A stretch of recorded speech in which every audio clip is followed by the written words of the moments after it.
درود پاک پر اللہم صلی علی سیدنا و مولانا محمد معدن الجود والکرم والہ واصحابہ وبارک وسلم۔ طفیل بن عمرو الدوسی کو کفار مکہ نے خوب نصیحتیں اور وصیتیں کی کہ حضور سے ملنا نہیں، ان کی بات سننا نہیں، ورنہ ان کا جادو تمہارے اوپر چل جائے گا اور تم اپنے دین سے ہاتھ دھو بیٹھو گے۔ تو یہ بھی جب خانہ کعبہ میں جاتے ہیں تو کانوں میں روئی ٹھوس کر کے جاتے کہ بے خبری میں بھی ان کی آواز میرے کانوں تک نہ پہنچے کہ کہیں میں اپنے دین سے ہاتھ نہ دھو بیٹھوں۔ لیکن دین سے ہاتھ دھو بیٹھنا دور کی بات تھی، یہ اپنے دل سے ہاتھ دھو بیٹھے۔ ایک دن خود اپنا قصہ بیان کرتے ہیں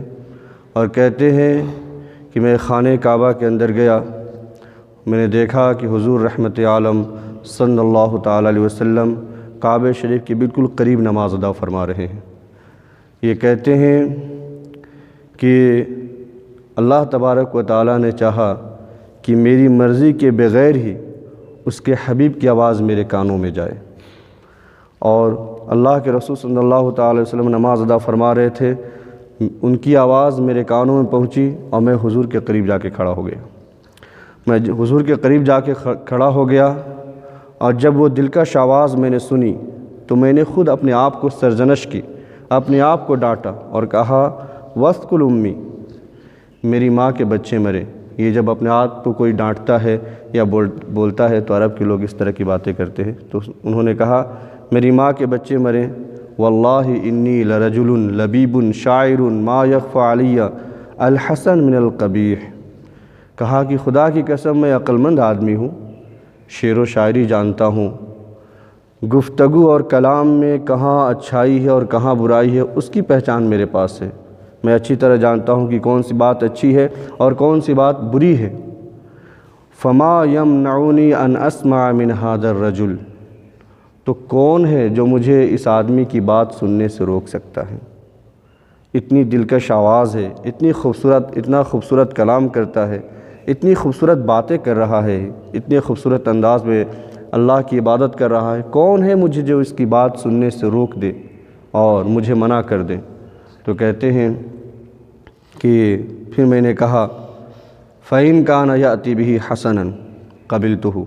وَإِنْ كَانَ قَبِيحًا تَرَكْتُهُ، اگر اس نے کوئی اچھی بات کہی تو میں اسے فوراً قبول کر لوں گا، اور اگر کوئی بری بات کہی تو میں چھوڑ دوں گا اسے۔ تو طفیل بن عمرو الدوسی کہتے ہیں یہ ساری باتیں خود سے میں کر رہا تھا۔ اس کے بعد اللہ کے رسول صلی اللہ تعالی وسلم نے اپنی نماز مکمل فرمائی اور آپ اپنے کاشان نبوت کی طرف، اپنے گھر کی طرف روانہ ہو گئے۔ تو طفیل کہتے ہیں کہ میں بھی حضور کے پیچھے پیچھے چل پڑا۔ اللہ کے رسول صلی اللہ تعالی وسلم اپنے گھر میں داخل ہوئے، کہتے ہیں میں بھی اندر چلا گیا، اور میں نے جا کر کے حضور علیہ الصلوۃ والسلام کی بارگاہ میں عرض کی کہ حضور آپ کے بارے میں مکہ کے لوگ یہ باتیں کر رہے تھے، اور مجھے بڑا روکا ہوا تھا کہ آپ کی کوئی بھی بات میرے کانوں میں نہ پڑے، لیکن آج میں نے آپ کی آواز سن لی ہے، اور کوئی بات کانوں میں نہ پڑے اس کے لیے میں اپنے کان میں روئی ڈال کر کے جاتا تھا کہ بے خبری میں بھی آپ کی آواز نہ سنوں، لیکن آج اللہ تبارک و تعالیٰ نے آپ کی آواز مجھے سنا دی ہے، اور میرا دل اندر سے بڑا بے چین ہے۔ آپ کون سا دین لے کر کے آئے ہیں؟ آپ کی دعوت کیا ہے؟ آپ کا پیغام کیا ہے؟ میں چاہتا ہوں کہ حضور خود مجھے ایکسپلین کر کے بتائیں۔ تو اللہ کے رسول صلی اللہ تعالی علیہ وسلم نے دین اسلام کے بارے میں بتایا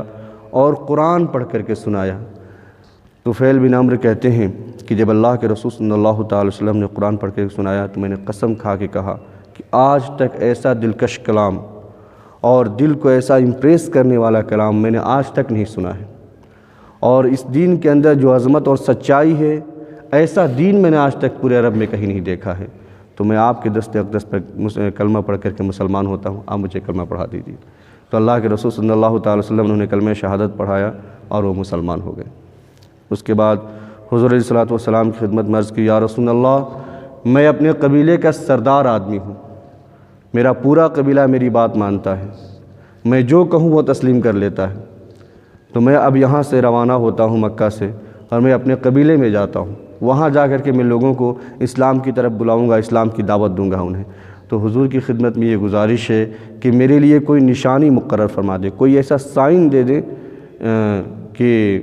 لوگ مجھے جانیں کہ نہیں میں مسلمان ہو گیا ہوں اور میں جو بات کہہ رہا ہوں وہ بات حق ہے۔ تو اللہ کے رسول صلی اللہ تعالیٰ علیہ وسلم نے ان کے لیے دعا فرمائی، اللہم اجعل لہ آیتاً،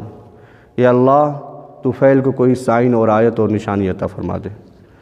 یہ دعا فرما دی۔ طفیل وہاں سے نکلے اور کہتے ہیں کہ اب میرے پاس ایمان کی دولت، یقین کی نعمت میرے پاس تھی۔ میں مکۃ المکرمہ سے نکلا اور جو اس کے اونچے اونچے جو ٹیلے تھے میں ان ٹیلوں پر چڑھا، اس ٹیلے کے دامن میں ہی میری بستی تھی، یعنی اس ٹیلے سے، اس پہاڑی سے نیچے کا جو علاقہ تھا وہی ان کا علاقہ تھا۔ کہتے میں جب ٹیلے پر چڑھا، میں بستی اس پہاڑی پر چڑھا تو اللہ سبحانہ و تعالیٰ نے میری آنکھوں کے درمیان، میری پیشانی پر ایک نور روشن فرما دیا۔ یہ میری پیشانی چمکنے لگی تو میں نے اللہ تبارک و تعالیٰ کی بارگاہ میں عرض کی، یا اللہ اگر یہ نور اور یہ نشانی تیرے حبیب علیہ الصلوۃ والسلام کی دعا سے ہے تو اس نشانی اور اس نور کو یہاں سے ہٹا کر کہیں اور کر دے، تاکہ لوگ مجھے جب نیچے سے دیکھیں، چونکہ قبیلے کے لوگ، بستی کے لوگ نیچے سے ٹیلے کے اوپر آدمی کو آسانی سے دیکھ سکتے تھے۔ میں نے کہا جب لوگ، میری بستی کے لوگ مجھے دیکھیں تو ایسا نہ کہے کہ اس نے بتوں کو چھوڑا ہے، بتوں کی عبادت چھوڑی ہے، اس وجہ سے اس کی پیشانی پر سفید داغ ہو گیا ہے، برس کی بیماری ہو گئی ہے، اس کو نور سمجھنے کے بجائے۔ جب انہوں نے دعا کی تو اللہ سبحانہ و تعالیٰ نے وہ نور وہاں سے ہٹا کر کے جو اسٹک ان کے پاس تھی اس کے بالکل سرے پر وہ نور رکھ دیا۔ اب ان کی اسٹک چمکنے لگی تھی، جدھر کرتے ہیں اسٹک کو اٹھاتے تو بالکل ٹارچ کی طرح اس سے روشنی نکلتی تھی۔ حضرت طفیل کہتے ہیں میں وہاں سے نیچے اترا اور میں اپنے گھر گیا اور وہاں جا کر کے گھر میں رات گزاری، اور جو آگے کا واقعہ انہوں نے بیان کیا ہے انشاءاللہ تبارک و تعالیٰ کل اسے کنٹینیو کریں گے۔ اللہ سبحانہ و تعالیٰ ہم سب کو سیرت پڑھنے سمجھنے پر عمل کرنے کی توفیق عطا فرمائے۔